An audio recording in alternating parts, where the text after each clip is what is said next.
तो दोस्तों लास्ट जो ऑप्शन एक जो मैं छोड़ दिया था तीनों टूल्स में, स्पोर्ट हीलिंग ब्रश टूल में देख सकते हैं यहाँ पे एक ऑप्शन था सैंपल ऑल लेयर्स। उसके बाद नेक्स्ट जो हीलिंग ब्रश टूल है इसमें भी है sample current layer, current and below and all layers, है ना। उसके बाद थर्ड वाले में भी पेस्ट टूल में भी यहाँ पे सैंपल ऑल लेयर्स है। तो सैंपल ऑल लेयर्स का मतलब जो होता है कि सैंपल ऑल लेयर्स करके वो वर्क करेगा या सिंगल लेयर पे काम करेगा। जैसे मान लीजिए यहाँ पे सिंपल ऑल लेयर पे चेक है, यानी ये सभी को सैंपल लेकर काम करेगा।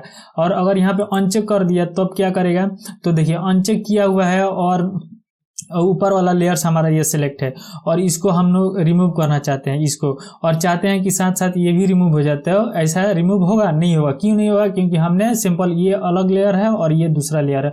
अगर इसको हम लोग इस पर चलाते हैं तो क्या होगा, सिर्फ पहला लेयर जिस पे हम लोग जिस लेयर को हमने सिलेक्ट किया है उसी लेयर का ऑब्जेक्ट को वो रिमूव करेगा। लेकिन इसको हम अंडू कर देते हैं। लेकिन जब आप इसको सैंपल ऑल लेयर्स को ऑन करके रखिएगा, चेक करके रखिएगा, और उसके बाद अगर आप एक ही क्लिक में चाहिएगा तो दोनों को ये क्या करेगा, यहाँ से रिमूव कर देगा। देख रहे हैं, ये रिमूव करिए। ये रिमूव कैसे किया, यहाँ का तो वो इस लेयर का तो फिल किया, इसी लेयर के पिक्सल को लेकर फिल किया, लेकिन नीचे वाला जो लेयर, ये हमारा जो ऊपर स्काइज जो देख रहा है, ये स्काई जो है वो स्काइज वाले इमेज का पिक्सल को लेकर ही फिल किया है। वो कैसे हमको मालूम चलेगा, जैसे ही हम नीचे वाले ये बैकग्राउंड जो लेयर है इसको क्लोज करेंगे तो हम लोग को ये रियल दिखेगा। तो इस तरीके से ये दोनों लेयर को, जितने लेयर रहेंगे यहाँ पे उतने लेयर का सैंपल लेकर कैच करके वो अपना वर्क करेगा। चाहे किसी भी लेयर पे, इसको अंडू कर देते हैं, चाहे किसी भी लेयर पे आप वर्क कीजिएगा तो ये उस चीज को रिमूव कर देगा। उसी तरीके से आप बिलो ऑल लेयर और सैंपल लेयर का वर्क होता है। इसमें पेस्ट टूल को भी हमने सिलेक्ट किया, और पेस्ट टूल को अगर ऐसे करके सिलेक्ट कीजिएगा और सिलेक्ट करके ड्रैग एंड ड्रॉप कीजिएगा तो इस तरीके से ये फिल करेगा। क्योंकि ये देखिए एक ही लेयर को फिल किया है। क्यों किया? क्योंकि हमने यहाँ पे अनचेक लगाया हुआ है। अगर हम इसको चेक लगा कर करते हैं तब देखिए क्या, इसको चेक लगा दिया और इसको फिर रिमूव करेंगे तो देखिए दोनों ऊपर का लेयर का नीचे के तो लेयर में तो है, लेकिन ऊपर जिसमें हमने सिलेक्ट करके किया है उसमें वो फिल कर दिया। इसको अंडू करके यहाँ पे देख लिए इस तरीके से वो फिल करता है। तो ये सिंपल ऑल लेयर्स का वर्क इतना ही है कि 2 हो 3 हो लेयर, अगर आप इसको चेक करके रखें और रिमूव करना चाहते हैं किसी ऑब्जेक्ट को तो बआसानी रिमूव कर देंगे। और अगर आप इसको अनचेक करके रखे हैं और आप चाहते हैं रिमूव करना, तो जिस लेयर को सिलेक्ट किए हुए रहेंगे उसी लेयर को ये रिमूव करेगा। इसको रखें और इसको सिलेक्ट किए, नीचे वाले को सिलेक्ट किए हैं और इसको रिमूव कर रहे हैं तो देख रहे हैं एक ही लेयर को रिमूव कर रहे हैं। तो इस तरीके से ये हमारा स्पोर्ट हीलिंग ब्रश टूल और पेस्ट टूल वर्क में ले आता है। इसका कुछ उदाहरण मैं आपको दे देता हूं यहाँ पे कि किस तरीके से आप स्पोर्ट हीलिंग ब्रश टूल या पेस्ट टूल का यूज करके किसी फेस को रिटच दे सकते हैं। उसमें रिटच में और भी टूल्स आता है, लेकिन सबसे बेहतरीन tools sport healing brush tool है। उसके जरिए आप कैसे ऐसे चेहरों को अच्छा बना सकते हैं, तो देख लीजिए किस तरीके से बनता है।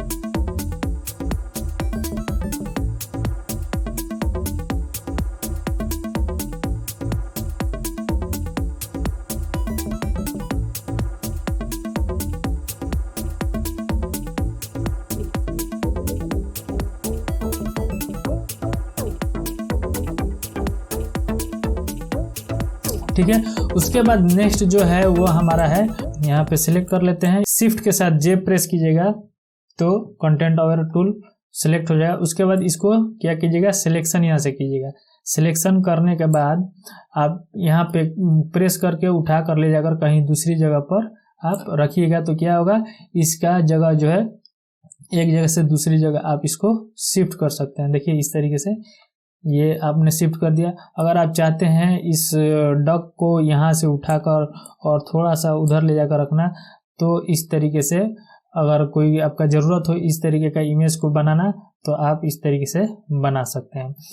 यहाँ से आप इसका एक्सटेंड भी कर सकते हैं, जैसे एक्सटेंड किए और यहाँ से उठाकर यहाँ रखना चाहते हैं तो यहाँ पर भी रहेगा और यहाँ पर भी वो रहेगा। इस तरीके से एक्सटेंड कर सकते हैं, यानी इसको जितना कॉपी करना चाहते हैं उतना कॉपी कर सकते हैं, लेकिन रियल का जो कॉपी है वो वहीं पे रहेगा। और अगर आप मूव करना चाहते हैं, एक जगह से उठाकर दूसरी जगह ले जाना चाहते हैं, इसको अंडू हम कर देते हैं, ले जाना चाहते हैं तो यहाँ से सिलेक्ट किया और यहाँ से मूव का ऑप्शन पर क्लिक करके आप यहाँ से एक जगह से दूसरी जगह पर ले जा सकते हैं। सिलेक्शन करने के लिए वही दिया हुआ है, ऐड मल्टीपल और सब्जेक्ट दिया है। यहाँ से मोड देख लिए, यहाँ से कलर भी देख सकते हैं। Transfer and drop, transfer and drop क्या है, जैसे हमने इसको सिलेक्ट किया और ट्रांसफॉर्म ऑन ड्रॉप ये अनचेक लगा हुआ है। जब हम इसको उठाकर एक जगह से दूसरी जगह ले जा रहे हैं तो ये अपने आप क्या करने लग रहा है, एनालाइज करके ये फिक्स कर दे रहा है। लेकिन जब आप इसको ऑन करके रखिएगा और इसको उठाकर दूसरी जगह शिफ्ट कीजिएगा तो ये हमको पूछेगा कि क्या आप इस सिलेक्शन को, इस वर्ग को पूरा करना चाहते हैं या इसको कैंसिल करना चाहते हैं। तो आप कैंसिल करना चाहते हैं तो यहाँ पे क्लिक कीजिएगा तो ये कैंसिल हो जाएगा, और अगर आप नहीं करना चाहते हैं तो यहाँ पे ओके कीजिएगा तो ये यहाँ पे फिक्स ओके हो जाएगा। ठीक है, तो इस तरीके से कंटेंट अवेयर टूल का यूज लिया जाता है। उसके बाद है red I tool. Red I tool का जो आपने देखा होगा कि रात के समय फोटो जब हम क्लिक करते हैं तो क्या होता है, हल्का सा आंखों में रोशनी आ जाता है, लाल सा हो जाता है, तो उसमें ये रेड आई टूल का यूज होता है। बस उसी में यूज होता है। जैसे आप सिलेक्ट कीजिएगा और सिलेक्ट करने के बाद जिस इमेज में रेड आई दिख रहा है फ्लैश, कैमरे फ्लैश के चलते, वहां पर ले जाकर सिंपल क्लिक करके रखिएगा तो वो रेड आई का जो रेड आई है वो हमारा रेड हट जाएगा, ब्लैक हो जाएगा। आप यहाँ से उसका साइज बड़ा या छोटा कर सकते हैं।